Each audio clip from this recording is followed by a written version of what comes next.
I'm going to talk to you today about World of Warcraft and information literacy practices. So information literacy is someone's ability to seek, evaluate, disseminate, and use information. Digital information does not function in the traditional manner. The traditional model for information literacy is extremely linear.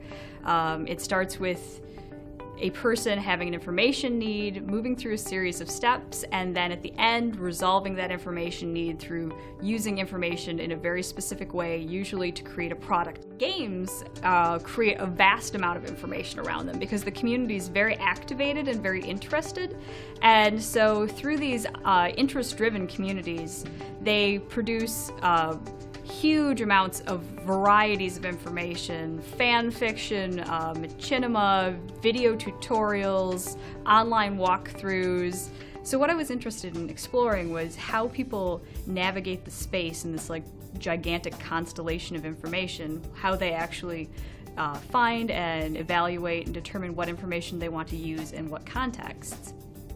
What happens when someone asks for information in a setting like in-game chat in World of Warcraft is a question goes out, and then a bunch of people respond, and sometimes there's negotiation between people as to what's the right answer, and different people do different parts of the information cycle. So it's not one person in their little lifeboat seeking, doing all of the bits of information and then using it.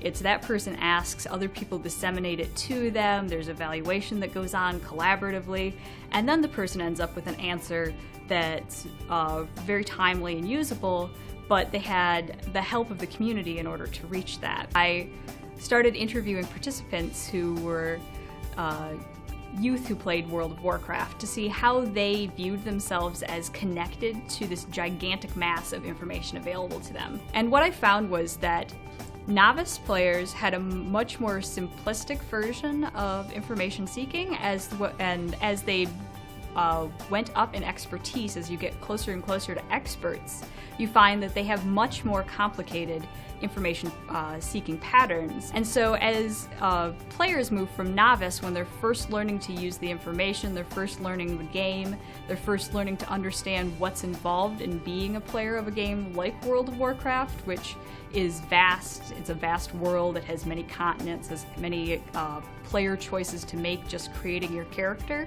As a novice, you usually use more basic resources, and as you develop as a player and as an expert, your information literacy practices around the game become much more honed and much more advanced so that you can find information more effectively and more efficiently.